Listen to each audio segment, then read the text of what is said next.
Architectures அனைவருக்கும் இனிய வணக்கம். இப்போ நம்ம பார்க்கறது 11ஆம் வகுப்புல இருக்கக்கூடிய சிலபஸ் ரிலேட்டடா இருக்கக்கூடிய இலக்கணம் தான் பார்க்குறோம்.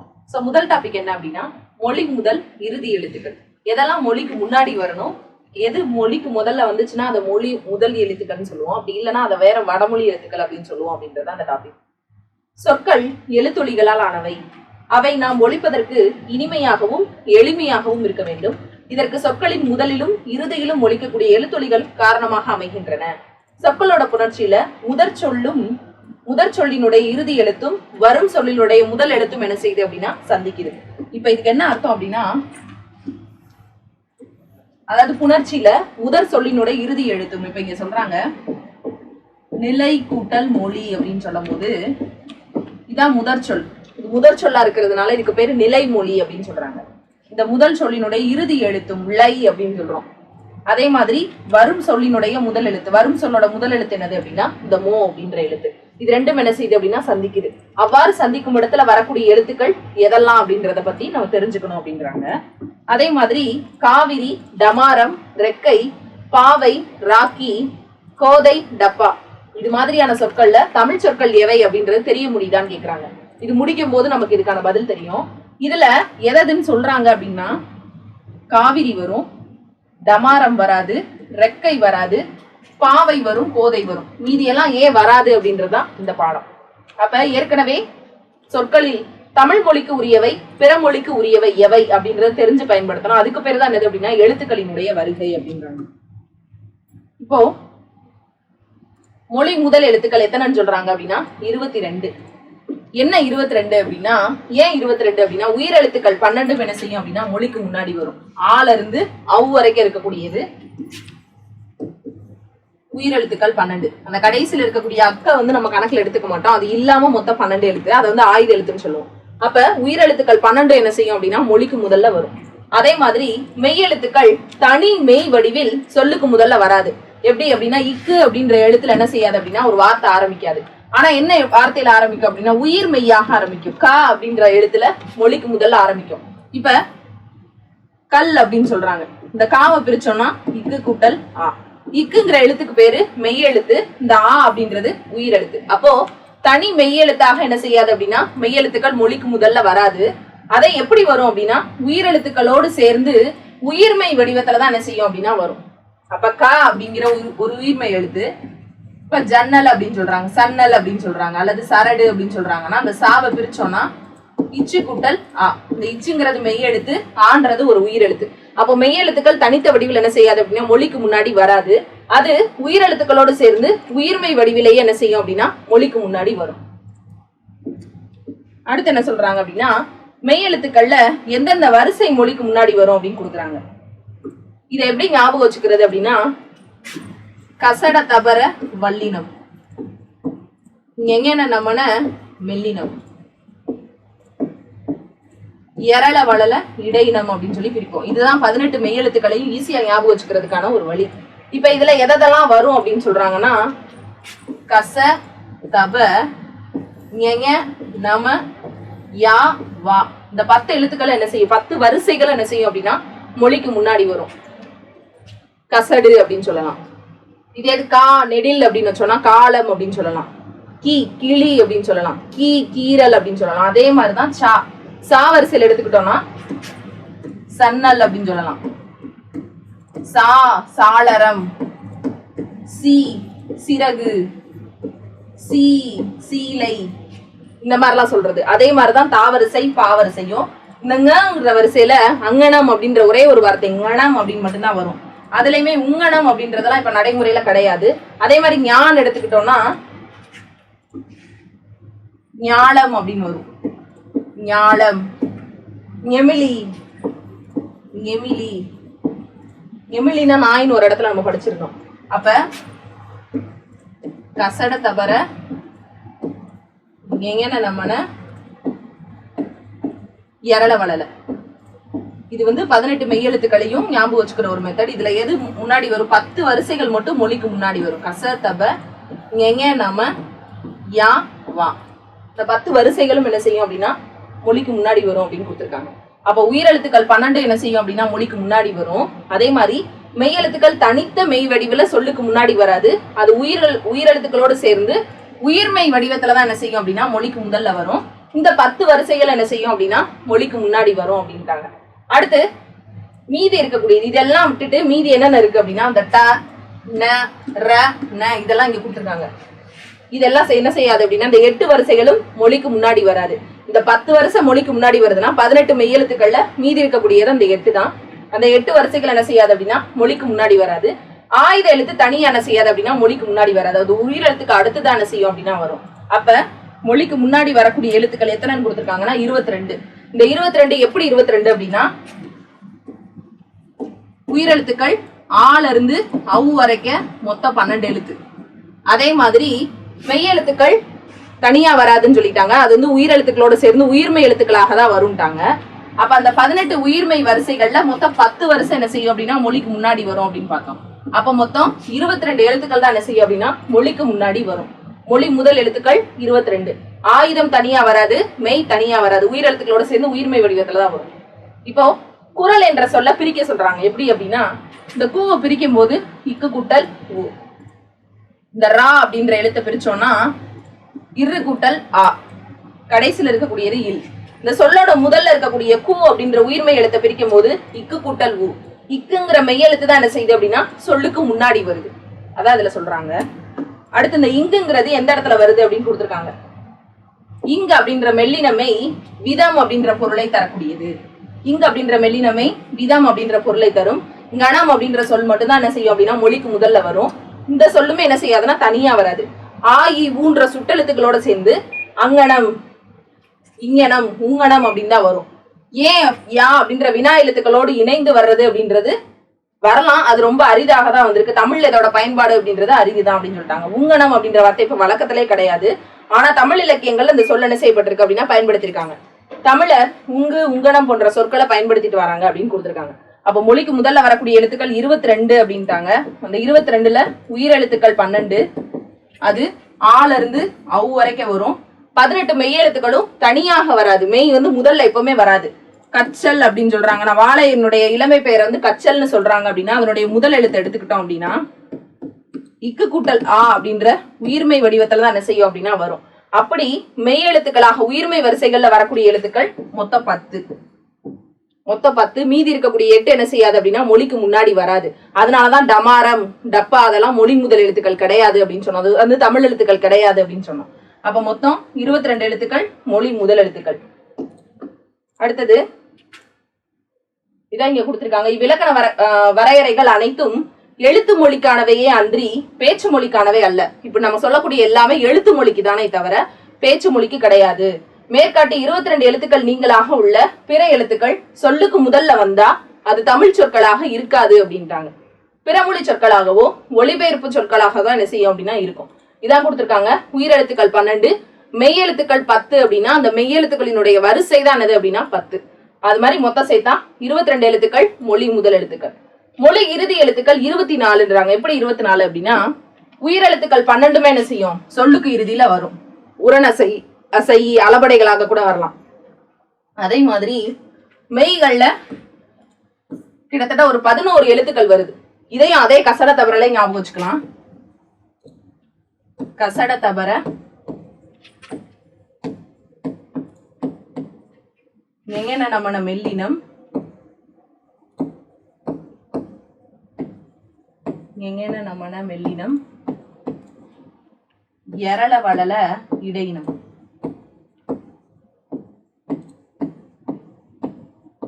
மொழி முதல் எழுத்துக்கள் நம்ம சொன்னோம். ஒரு 10 எழுத்துக்கள் என்ன செய்யும் அப்படின்னா 10 வரிசைகள் வரும். அந்த 10 கச, தப, ஞெஞ, நம, இந்த யா, இந்த வா, இந்த 10 என்ன செய்யும் அப்படின்னா மொழிக்கு முன்னாடி வரும். மீதி இருக்கக்கூடிய 8 வராது. இங்க ஒரு 11 எழுத்து சொல்றாங்க.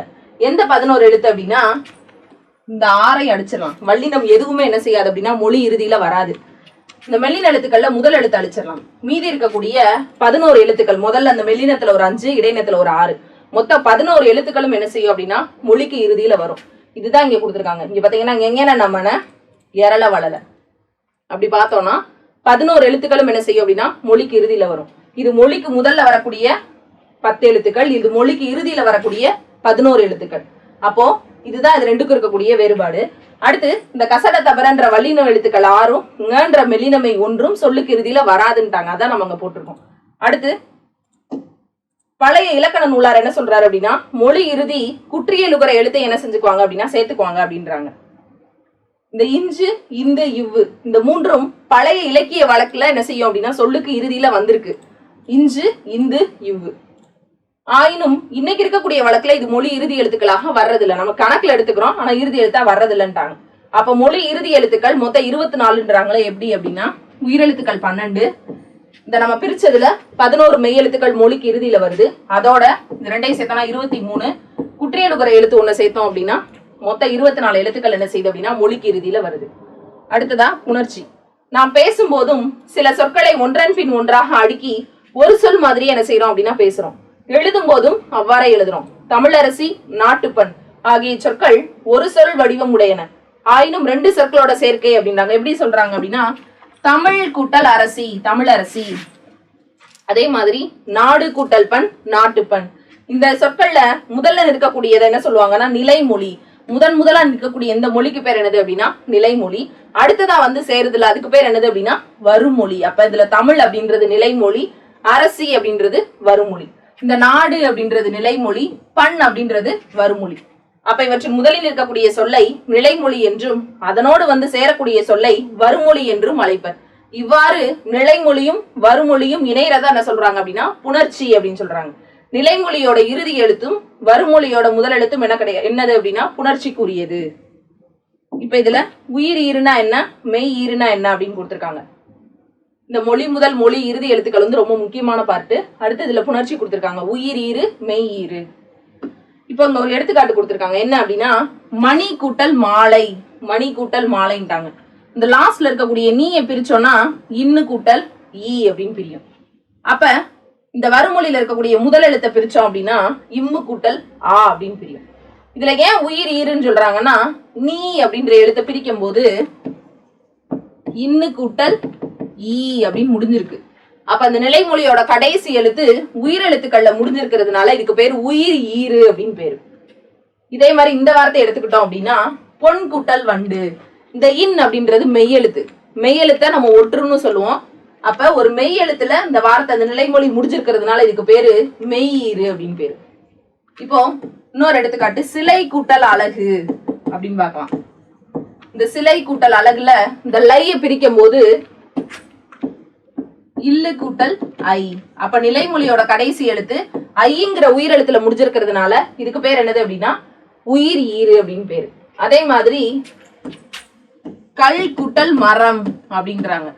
இதுல இந்த நிலைமொழியோட கடைசி எழுத்து இல்லுன்ற மெய் எழுத்துல முடிஞ்சிருக்கிறதுனால இதுக்கு பேரு மெய் ஈறு. இது எல்லாமே நிலைமொழியோட கடைசியை வச்சு சொல்றாங்க. அடுத்ததா வருமொழியோட முதல் எழுத்தை வச்சு சொல்றாங்க. எப்படி அப்படின்னு வருமொழியோட முதல் எழுத்து உயிரெழுத்தா இருந்துச்சுன்னா அதுக்கு என்ன சொல்லுவாங்கன்னா உயிர் முதல். வருமொழியோட முதல் எழுத்து உயிரெழுத்தா இருந்துச்சுன்னா உயிர் முதல் அப்படின்னு சொல்றாங்க. முதல் எழுத்து உயிர் மெய்யாகவே இருந்தாலும் அதை பிரிக்கும் போது முதல் எழுத்து மெய்யா இருந்துச்சுன்னா மெய் முதல் அப்படின்னு சொல்றாங்க. இது எப்படி சொல்றாங்கன்னா வாழை கூட்டல் இலைன்றாங்க. வாழை கூட்டல் இலை. இப்ப நம்ம பாக்குறது வருமொழியை முதல் எழுத்தா வச்சு பாக்குறோம். ஈ அப்படிங்கிறது உயிர் எழுத்து, அப்ப உயிர் முதல். இங்க தமிழ் நிலம் அப்படின்னு கொடுத்துட்டாங்க. இந்த நீ அப்படின்ற எழுத்தை பிரிக்கும் போது இந்து கூட்டல் ஈ. முதல் எழுத்து எது அப்படின்னா இந்து. அப்ப இந்துன்றது ஒரு மெய் எழுத்து, அப்ப மெய் முதல். அப்போ நிலைமொழி அடிப்படையா வச்சு 2ம் வருமொழி அடிப்படையா வச்சு 2ம் சொல்லி பிரிக்கிறாங்க. நிலைமொழி அடிப்படையா வச்சு 2 என்ன பிரிக்கலாம் அப்படின்னா முதல்ல வந்திருக்கக்கூடிய எழுத்துக்கு பேரு நிலைமொழி. அந்த நிலைமொழி அடிப்படையா வச்சு உயிர் ஈறு மெய்யீறு அப்படின்னு 2ஆ பிரிக்கிறாங்க. அதே மாதிரி வருமொழிய முதல் எழுத்தா வச்சு என்ன செய்யறாங்க அப்படின்னா 2ஆ பிரிக்கிறாங்க. உயிர் முதல், இன்னொன்னு மெய் முதல். 2ஆ என்ன செய்யறாங்க அப்படின்னா பிரிக்கிறாங்க. இந்த உயிர் ஈருக்கு எடுத்துக்காட்டு என்னது அப்படின்னா சிலை கூட்டல் அழகு, அல்லது இங்க கொடுத்திருக்கிற மணி கூட்டல் மாலை. ஏன் அப்படின்னா இந்த கடைசி இருக்கக்கூடிய இந்த 2 எழுத்தையும் பிரிக்கிறீங்க அப்படின்னா இந்த நீயை பிரிக்கும் போது இன்னு கூட்டல் ஈ. ஈங்கிற உயிர் எழுத்து கடைசியா வந்திருக்கிறதுனால இதுக்கு பேர் என்னது அப்படின்னா உயிர் ஈறு. அதே மாதிரி இந்த லைய பிரிக்கும் போது இல்லு கூட்டல் ஐ. ஐங்கிற எழுத்து உயிர் எழுத்து, அதனால உயிர் ஈறு. இப்ப இந்த மெய்க்கு சொல்லும் போது என்ன சொல்லலாம் அப்படின்னா பொன் கூட்டல் வண்டு, பொன் கூட்டல் வண்டு. இந்த கடைசி எழுத்து மெய் எழுத்தா இருக்கிறதுனால மெய் ஈறு, நிலைமொழி கடைசி, அதனால மெய் ஈறு, ஈறுனா கடைசி. அதுக்கப்புறம் கல் கூட்டல் மரம், இந்த எழுத்து என்னது அப்படின்னா மெய் எழுத்து, அதனால இது உயிர் ஈறு. இப்ப அதே மாதிரி உயிர் முதல் அப்படின்னு சொல்லும் போது வாழை கூட்டல் இழை, ஈங்கிறது உயிரெழுத்து, அதனால என்ன சொல்லுவோம் அப்படின்னா இதுக்கப்புறம் சொல்றது எல்லாமே வருமொழியை வச்சு சொல்றோம். இது நிலைமொழியை வச்சு 2, வருமொழியை வச்சு 2. அப்ப வருமொழியோட முதல் எழுத்து என்னது அப்படின்னா ஈ, ஈங்கிறது ஒரு உயிர் எழுத்து, அதனால உயிர் முதல்.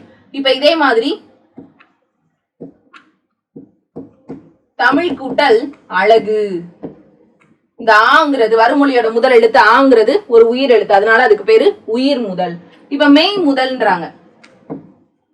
தமிழ் கூட்டல் நிலம், இந்த நீங்கிறது ஒரு மெய்யெழுத்து, இதை பிரிக்கும் போது இந்து கூட்டல் ஈ, இந்துன்றது ஒரு மெய்யெழுத்துனால இது மெய் முதல். இப்ப இதே இது தமிழ் கூட்டல் மனம் அப்படின்னு சொல்றோம். இந்த ம அப்படின்றது ஒரு மெய்யெழுத்து, இதை பிரிக்கும் போது என்ன வரும் அப்படின்னா இம்மு கூட்டல் ஆ.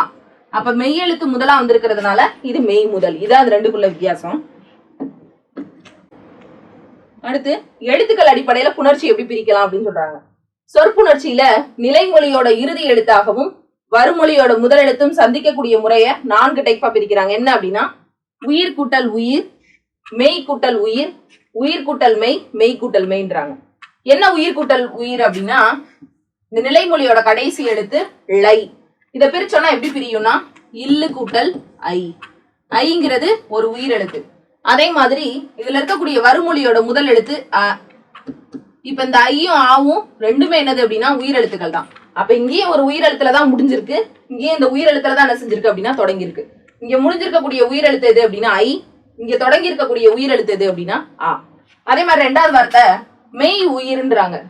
இங்க கொடுத்திருக்கிறது தமிழ் கூட்டல் அன்னை, இதுல கொடுத்திருக்க அந்த இல்லுங்கிறது ஒரு மெய் எழுத்து, அப்போ இது மெய். வருமொழியோட முதல் எழுத்து என்னது அப்படின்னா ஆங்கிற உயிரெழுத்து, அப்ப இங்க உயிர். அப்ப இங்க வந்திருக்கிற மெய் எழுத்து எது அப்படின்னா இல்லு, இங்க வந்திருக்கக்கூடிய உயிரெழுத்து எது அப்படின்னா அ. அடுத்து 3வது உயிர் கூட்டல் மெய்ன்றாங்க. தென்னை கூட்டல் மரம், இந்த நையை பிரிச்சிங்கன்னா இன்னு கூட்டல் ஐ, ஐங்கிறது ஒரு உயிரெழுத்து. அதே மாதிரி வருமொழிய முதல் எழுத்தை பிரிக்கிறோம் அப்படின்னா இம்மு கூட்டல் ஆ, இந்த இம்முங்கிறது ஒரு மெய்யெழுத்து, அப்ப ஐங்கிறது ஒரு உயிரெழுத்து, இம்முங்கிறது ஒரு மெய்யெழுத்து, அதான் இங்க கொடுத்துருக்காங்க. அடுத்து மெய் கூட்டல் மெய், தேன் கூட்டல் மலைன்றாங்க. இதுல கடைசி இருக்கக்கூடிய எழுத்து இன்னுன்ற மெய்யெழுத்து, வருமொழியோட முதல் எழுத்து ம, அதை இம் கூட்டல் ஆன்னு பிரிக்கலாம். அப்ப முதல் எழுத்து இங்கே என்னதான் ஆரம்பிச்சிருக்கு, மெயில தான் ஆரம்பிச்சிருக்கு, இன்னு கூட்டல் இம். இது மேட்சிங்ல கேட்கலாம். அடுத்து சொற்களின் அடிப்படையில் புணர்ச்சி. இப்ப பார்த்தது எழுத்துக்களின் அடிப்படையில புணர்ச்சி. சொற்களோட அடிப்படையில புணர்ச்சி அப்படின்னு சொல்லும் போது அதை 4 வகையா பிரிக்கிறாங்க. இடைச்சொல்லும் முறிச்சொல்லும் பெயரையும் வினையையும் சார்ந்துதான் வருது. இவ்விரு சொற்களும் நிலைமொழியாகவும் வருமொழியாகவும் வந்தாலும் அவற்றின் புணர்ச்சி எழுத்துக்களோட புணர்ச்சி தான் அப்படின்றாங்க. எப்படி அப்படின்னா பெயர் சொல்லும் பெயர் சொல்லும், ஏன் வந்து வினை சொல்லும் உரி சொல்லும் என்ன சொல்றாங்க அப்படின்னா பெயரையும் வினையையும் என்ன செய்யுது அப்படின்னா சார்ந்துதான் வருது. இந்த சொற்கள் நிலைமொழியாகவும் வருமொழியாகவும் வந்தாலும் அதோட புணர்ச்சி எதுலதான் செய்யறோம் அப்படின்னா இந்த எழுத்துக்களோட புணர்ச்சியில தான் செய்யறோம்ட்டாங்க. இப்ப முதல்ல கொடுத்திருக்கிறது நிலைமொழி, இங்க இருக்கிறது வருமொழி. அப்ப முதல்ல இருக்கிறது நிலைமொழி, 2வதா வர்றது வருமொழி. பெயர் கூட்டல் பெயர் அப்படின்றாங்க. கனி அப்படின்றது ஒரு பெயர் சொல், அது என்ன கனி அப்படின்னு கொடுத்தாங்கன்னா தான் அது என்ன சொல்லுவாங்க அப்படின்னா இரு பெயராட்டு பண்பு தொகை அப்படின்னு சொல்லுவாங்க. சாறு அப்படிங்கிறது ஒரு பெயர் சொல், என்ன குடிக்கிறீங்க ஜூஸ் அப்படிம்பாங்க, ஜூஸ்ன்றது ஒரு பெயர் சொல். அப்ப இங்கே ஒரு பெயர் சொல், இங்கே ஒரு பெயர் சொல் சேர்ந்து வந்திருக்கு. இதான் முதல்ல கொடுத்திருக்க பெயர் கூட்டல் பெயர். அடுத்து தமிழ் அப்படின்றது ஒரு பெயர் சொல், இது என்ன புத்தகம் அப்படின்றாங்க, தமிழ் புத்தகம் ஒரு பெயர் சொல். தமிழ். படி அப்படின்றது படித்தல் அப்படின்ற ஒரு வினையை குறிக்கக்கூடியது, அதனால பெயர் கூட்டல் வினை. அதே மாதிரி வினை கூட்டல் வினைன்றாங்க. நடந்து, நடந்து அப்படின்றது ஒரு வினையை குறிக்கக்கூடியது, அந்த வினை நடந்துகிட்டு இருக்கு, நடந்து. செல் அப்படின்றது ஒரு வினை, போ அப்படின்னு சொல்லுவாங்க செல், அப்ப இது வினை கூட்டல் வினை. அடுத்து வினை கூட்டல் பெயர். படித்த அப்படின்ற ஒரு வினை. நூல் அப்படின்றது ஒரு பெயர் சொல், நூல் அப்படின்றது ஒரு பெயர் சொல், நூல்னாலே புத்தகம் அப்படின்னு அர்த்தம், அதான் இது வினை கூட்டல் பெயர். இதை வச்சுதான் இலக்கண குறிப்புமே என்ன செய்யறாங்க அப்படின்னா சொல்றாங்க. இப்போ நடந்து அப்படின்றது ஒரு செயல் முடிவு பெறல, அப்ப அது செல் அப்படின்ற இன்னொரு வினையை வச்சே முடிஞ்சிச்சு அப்படின்னா இது வினை எச்சம். படித்த அப்படின்றது ஒரு வினை, அந்த வினை முற்றுப்பெறல எச்சம். அது நூல் அப்படின்ற ஒரு பெயர் சொல்ல கொண்டு முடிஞ்சிச்சு அப்படின்னா பெயர் எச்சம். இதை வச்சு இலக்கண குறிப்பு சொல்லலாம். இதான் அந்த பெயர் கூட்டல் பெயர், பெயர் கூட்டல் வினை. அடுத்து புணர்ச்சி என்பது எழுத்துக்களினுடைய சந்திப்பாகவும் சொற்களினுடைய சந்திப்பாகவும் அமைகிறது. எனவே எழுத்துக்களும் சொற்களும் ஒளிக்கூறுகளாகவும் பொருட்கூறுகளாகவும் சந்திக்கும் நிகழக்கூடியதான் எது அப்படின்னா புணர்ச்சி. இது ஸ்டேட்மெண்ட் கொஸ்டின்ல கேட்கலாம். சொற்களும் எழுத்துக்களும் ஒளிக்கூறுகளாகவும் சவுண்டாகவும் பொருட்கூறுகளாகவும் சந்திக்கக்கூடிய நிகழ்வு தான் என்னது அப்படின்னா புணர்ச்சி. அடுத்து குற்றியல் உகரத்துல ஈறு அப்படின்றாங்க. குற்றியல் உகரம்னாலே மொத்தம் 6 எழுத்து. குசுடு துபுரு. இந்த குசுடு துபுருன்றது ஒண்ணும் இல்ல, வல்லின எழுத்துக்கள் 6. கசட தபர. கசட தபர அப்படின்ற வல்லினத்தோட ஊ அப்படின்ற உகரம் ஏறி வர்றதுக்கு பேரு தான் என்னது அப்படின்னா குற்றியல் உகரம் அப்படின்னு பேரு. அப்ப சார்பு எழுத்துக்கள்ல ஆயுதம் சொல்லுக்கு முதல்லையோ இறுதியிலேயோ வராது. ஆயுத எழுத்து எப்பவுமே சொல்லுக்கு முன்னாடியும் வராது, இறுதியிலே வராது, நடுவுல மட்டும் தான் என்ன செய்யும் அப்படின்னா வரும். குற்றியல் உகரமும் குற்றியல் இகரமும் இக்காலத்தில் சொல்லுக்கு முதல்ல என்ன செய்யாது அப்படின்னா வராது. மொழி இறுதி எழுத்துக்கள்ல குற்றியல் இகரம் வருது அப்படின்னு பார்த்தோம். ஆயினும் குற்றியல் உகரத்தினுடைய 6 வகைகளும் சொல்லுக்கு இறுதியில வருது. நல்லா கவனிக்கணும். குற்றியல் உகரம் தனியா என்ன செய்யாது அப்படின்னா சொல்லுக்கு என்ன செய்யாது, மொழி முதல்ல வராது. ஆனா குற்றியல் உகரத்தோட 6 வகைகளுமே என்ன செய்யும் அப்படின்னா மொழிக்கு இறுதியில வரும். குற்றியல் உகர ஈற்றுடன் வரக்கூடிய நிலைமொழி குற்றியல் உகர ஈறு அல்லது குற்றியல் உகர நிலைமொழி அப்படின்னு பேரு. இப்ப இங்க டு சு சு பூ இதெல்லாம் கொடுத்துருக்காங்க. இந்த 6 எழுத்துக்கள்ல எல்லாமே இருக்கு. இப்போ வி அப்படின்ற ஒரு நெடில் எழுத்தை தொடர்ந்து வரக்கூடிய அந்த குசுடு துபுரு நெடில் தொடர் குற்றியல் உகரம். அதான் இங்க கொடுத்துருக்காங்க, நெடில் தொடர் குற்றியல் உகரம் அப்படின்ட்டு. அடுத்து முரடு டு அப்படின்றது குசுடு துபுருல வர்றதுனால இது ஒரு குற்றியல் உகரம். அதுக்கு முன்னாடி உள்ள எழுத்து இது எப்படி பிரிப்போம் அப்படின்னா கசட தபர வல்லினம், ஞெஞன நமன மெல்லினம், எரள வளல இடையினம். அப்ப அந்த ரா அப்படின்றது இடையின எழுத்து.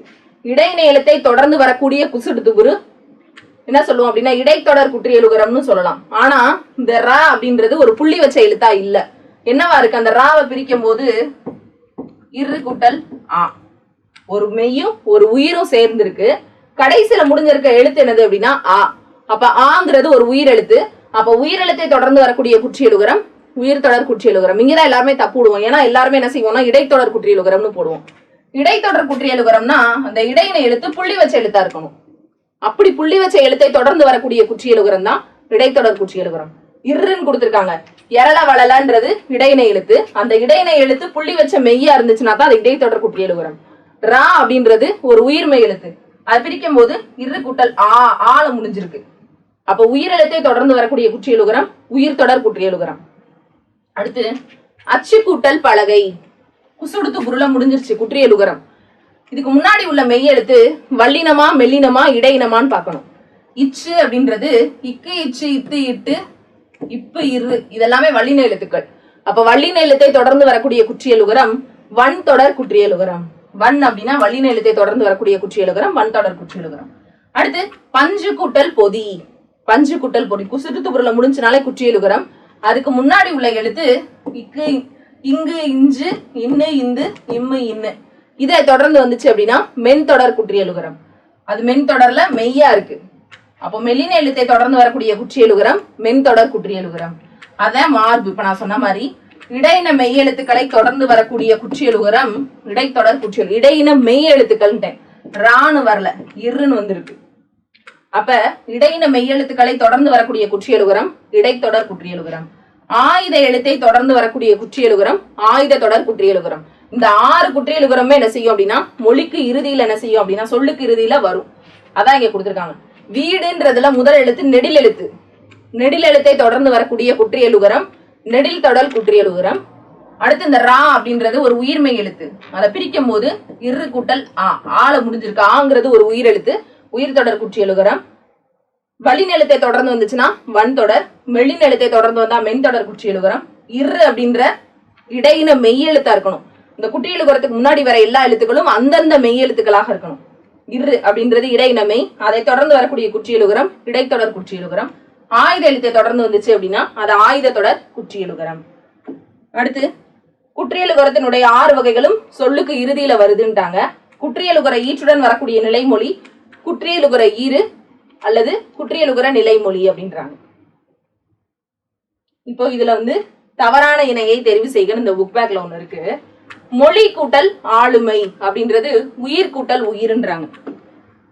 இதை பிரிச்சோம் அப்படின்னா இந்த ள்ளியை பிரிக்கும் போது இள்ளு கூட்டல் ஈ உயிர்ல முடிஞ்சிருக்கு. வருமொழியோட முதல் எழுத்து ஆ உயிர் எழுத்துல ஆரம்பிச்சிருக்கு. அப்ப உயிர் கூட்டல் உயிருங்கிறது சரியான இணை. நமக்கு கேள்வி தவறான இணைன்னு கேட்டாங்க. அடுத்து ரெண்டாவது பார்ப்போம். மெய் கூட்டல் உயிர்ன்றாங்க. இங்க தமிழ் அப்படின்றதுல இல்ல அப்படின்ற நிலைமொழியில முடிஞ்சிருக்கு. இல்லுங்கிறது ஒரு மெய்யெழுத்து, ஊங்கிறது ஒரு உயிரெழுத்து. அப்ப இங்க கொடுத்திருக்கிற ஆப்ஷன் சரி. அப்ப இதுவும் சரி. அடுத்து மூணாவதா கொடுத்திருக்கிறது கடல் கூட்டல் அலை. இல்லுங்கிறது ஒரு மெய்யெழுத்து, ஆங்கிறது ஒரு உயிர் எழுத்து. அப்ப மெய் கூட்டல் உயிர் இருந்தா வரணும். இங்க என்ன கொடுத்திருக்காங்கன்னா உயிர் கூட்டல் மெய்யின்ட்டாங்க. அப்ப இதுதான் என்னது அப்படின்னா தவறான இணை. நாலாவது ஆப்ஷன் என்ன கொடுத்திருக்காங்கன்னா மண் கூட்டல் வளம். இந்த இன் அப்படின்றது ஒரு மெய்யெழுத்து. இந்த வாவை பிரிச்சோம்னா இவ்வு கூட்டலா. அப்ப முதல் எழுத்து என்னது அப்படின்னா மெய் எழுத்து. அடுத்து இதோட இந்த மொழி முதல் உயிர் எழுத்துக்கள், அதே மாதிரி உயிர் மெய் அப்படின்னு எதுக்கு முன்னாடி வரும் எதுக்கு பின்னாடி வரும், நிலைமொழியில 2 இருந்தா என்ன வரும், வருமொழியில 2 இருந்தா என்ன வரும் அப்படின்ற டாபிக் வந்து முடியுது. அடுத்த டாபிக் நம்ம அடுத்த கிளாஸ்ல பார்ப்போம்.